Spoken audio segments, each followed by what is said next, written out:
Hello students, स्वागत करते हैं आप सभी का मेरे यूट्यूब चैनल पे। आशा करते हैं आप सभी लोग मस्त होंगे, स्वस्थ होंगे और आपकी पढ़ाई अच्छी चले। जैसा कि आपके स्क्रीन पे दिया हो, औपचारिक पत्र व अनौपचारिक पत्र में अंतर हम लोग ढूंढेंगे। ठीक है, तो ये पत्र के क्या है, प्रकार हैं। ठीक है, वैसे तो पत्र के कई प्रकार होते हैं, जैसे मान लीजिए पारिवारिक पत्र हो गया, व्यावसायिक पत्र हो गया, आधिकारिक पत्र हो गया, कार्यालयी पत्र हो गया।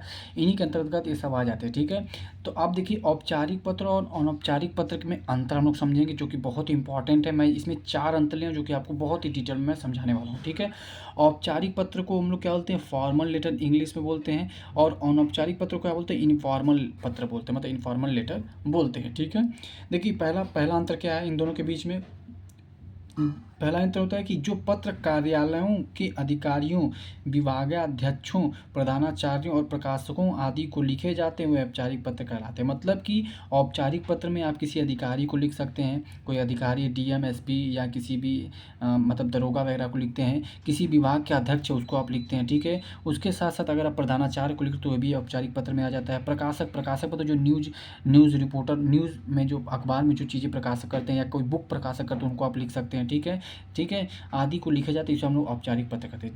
जस्ट इसका उल्टा अनौपचारिक में क्या होता है कि अपने रिश्तेदारों को, अपने माता पिता को, ठीक है, वे पत्र जो अपने माता पिता, रिश्तेदारों, मित्रों एवं परिचितों आदि को लिखे जाते हैं वे अनौपचारिक पत्र कहलाते हैं। ठीक है, किसको किसको लिखते हैं, माता पिता को लिख सकते हैं और अनौपचारिक पत्र रिश्तेदारों को, मित्रों को और अपने दोस्तों को, अपने परिवारों को, किसी को आप लिखेंगे तो उसे अब क्या बोलेंगे, अनौपचारिक पत्र हम लिख रहे हैं। ठीक है, अब देखते हैं दूसरा अंतर क्या है। इनके अंतर्गत क्या क्या चीज़ें आती हैं वही बता देता हूँ। दूसरा अंतर है, इनके अंतर्गत व्यावसायिक, शिकायती, संपादकीय व आवेदन पत्र आते हैं। ठीक है, इसमें क्या होता है, व्यावसायिक पत्र मतलब कोई व्यवसाय से रिलेटेड आपको कोई पत्र लिखना है तो वो भी औपचारिक पत्र में आ जाएगा। कोई शिकायत करना है, मान लीजिए आपको दरोगा से कोई शिकायत करनी है कि मेरे घर के अगल बगल कोई दिक्कत हो रही है तो उसकी शिकायत, ये भी औपचारिक में आ जाएगा। संपादकीय मतलब कोई किताब में अगर गलती हो गई, त्रुटि हो गई है, ठीक है, बच्चे मान लीजिए कोई किताब का संपादक करने वाला कोई व्यक्ति है, उसमें कोई त्रुटि, तो उसको भी आप लिख के बता सकते हैं कि ये त्रुटि हो गई है, गलती हो गई है, ठीक है, उसको सही करिए। दूसरा क्या, आवेदन पत्र, कोई किसी चीज़ के लिए आवेदन आप करना चाहते हैं उसके लिए भी आप इसमें लिखते हैं। ये अंतर हो गया औपचारिक, मतलब ये औपचारिक का हो गया। ठीक है, अनौपचारिक में क्या होता है, इसमें आप शुभकामना देते हैं। मान लीजिए अपने भाई, आपके भाई का जन्मदिन है, उसमें आप शुभकामना दे रहे हैं।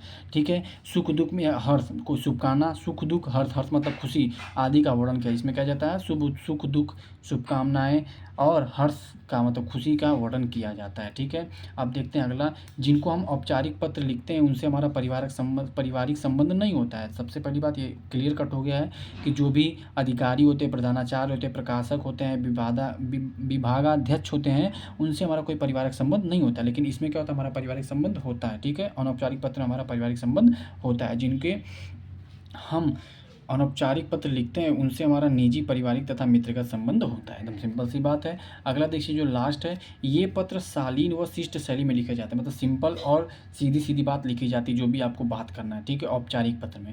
लेकिन ये पत्र मर्म स्पर्शी शैली में लिखा। मर्म स्पर्शी का मतलब क्या होता है, हार्ट टचिंग। हार्ट टचिंग का मतलब होता है कि एकदम दिल को, मतलब अच्छे से दिल से ही ये चीज़ें पत्र लिखी जाती है। अगर आप भाई बहन को लिख रहे हैं या माता पिता को लिख रहे हैं, किसी रिश्तेदार को लिख रहे हैं, किसी परिजन को लिख रहे हैं, तो आप दिल की बातें भी इसमें लिख सकते हैं। लेकिन इसमें आप दिल की बातें नहीं, इसमें आप क्या लिखते हैं, शिष्ट शैली में सीधी सीधी बातें आप लिखते हैं। ठीक है, तो अनौपचारिक पत्र और औपचारिक पत्र आपको अच्छे से समझ में आ गया होगा। इसमें दोनों में क्या अंतर है, मैंने 4 अंतर, जो बड़े बड़े अंतर होते हैं, जो बहुत क्लियर कट मैंने आपको समझा दिया है, आपको समझ में आ भी गया होगा। अगर आपको वीडियो समझ में आई तो उसको लाइक जरूर करिएगा, और अगर आपको दोस्तों को, मित्रों को, किसी को अगर इसकी ज़रूरत है उसको जरूर भेजिएगा। ठीक है, इन्हीं सब बातों के साथ इस वीडियो को समाप्त करता हूँ।